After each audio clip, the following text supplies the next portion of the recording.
আসসালামু আলাইকুম, কেমন আছেন সবাই? আশা করি ভালো। আজকে কিন্তু আমি চিকেন নুডলস বানিয়ে দেখাবো রেস্টুরেন্ট স্টাইলে। খুব সহজভাবে করার চেষ্টা করেছি।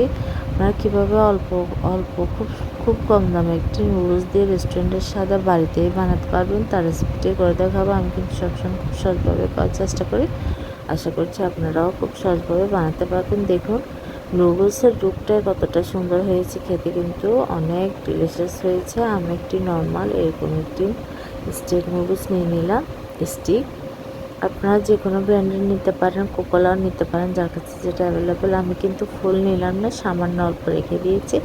আপনারা আপনাদের প্রয়োজন মতো নিয়ে নেবেন, যার যতটুকু প্রয়োজন। আপনার পরিমাপের উপর নির্ভর করে সব কিছু নিয়ে নেবেন। আপনার নুডলসের পরিমাণ যদি বেশি হয় তাহলে বেশি নেবেন, কম হলে আপনার কম নেবেন, সেটা আপনাদের প্রয়োজন মতোই নিয়ে নেবেন।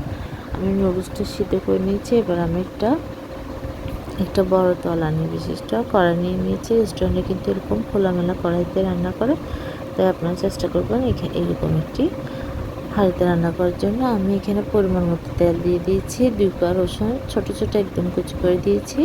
তারপর এখানে একটি মাঝারি সাইজের পেঁয়াজ কুচি করে দিয়েছি। আর এখানে আমি চিকেন ম্যারিনেট করেছি, সেখানে আমি সয়া সস, টমেটো সস, গোলমরিচ গুঁড়া, লাল মরিচ গুঁড়া, লবণ, তারপর 1 চা চামচ পরিমাণ কর্নফ্লাওয়ার সব কিছু দিয়ে ভালো করে মেখে ম্যারিনেট করে রেখেছিলাম। লাস্টে আমি কর্নফ্লাওয়ারটা অ্যাড করেছি। এটা দিলে কিন্তু চিকেনটা কিন্তু অনেক জুসি হয়, ভেতরে উপরে কিন্তু ক্রিসপি হয়, খেতে ভালো লাগে। তাই অবশ্যই আপনারা কর্নফ্লাওয়ারটা ইউজ করবেন। রেস্টুরেন্টে কিন্তু এরকম চিকেনের মধ্যে কর্নফ্লাওয়ার ইউজ করে, তাই অবশ্যই আপনারা দিবেন। আমি সেই চিকেনটা দিয়ে দিলাম, দিয়ে হালকা একটু নাড়াচাড়া করে এখন গাজর কুচি, বাঁধাকপি কুচি, ক্যাপসিকাম কুচি, টমেটো কুচি, পেঁয়াজ কলি, যার কাছে যেটা অ্যাভেলেবেল থাকবে সবজি আপনারা সেটা দিতে পারেন, কোনো সমস্যা নেই।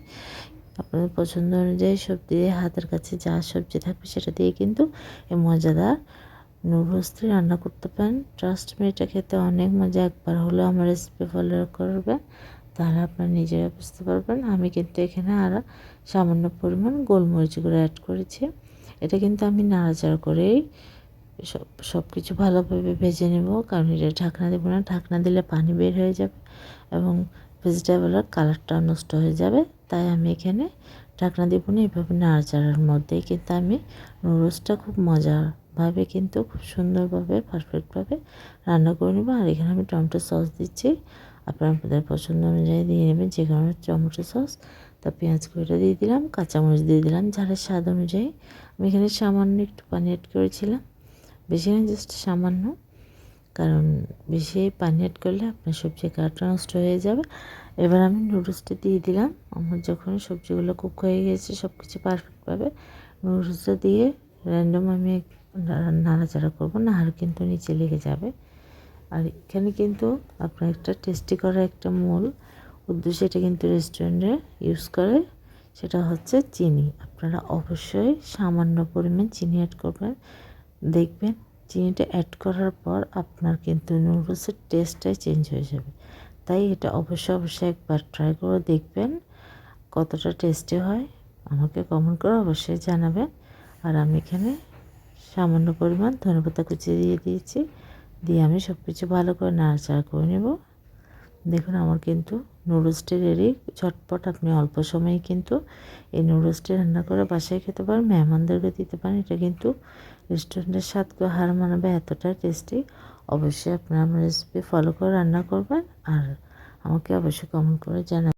দেখুন আমি পরিবেশনের জন্য নিয়ে নিলাম, এটার লুকটা কতটা সুন্দর হয়েছে। আপনারা অবশ্যই আমার নুডলসের recipe A to Z follow করবেন, তাহলে কিন্তু আপনারা বাড়িতে খুব সহজে রেস্টুরেন্ট স্টাইল নুডলস রান্না করতে পারবেন।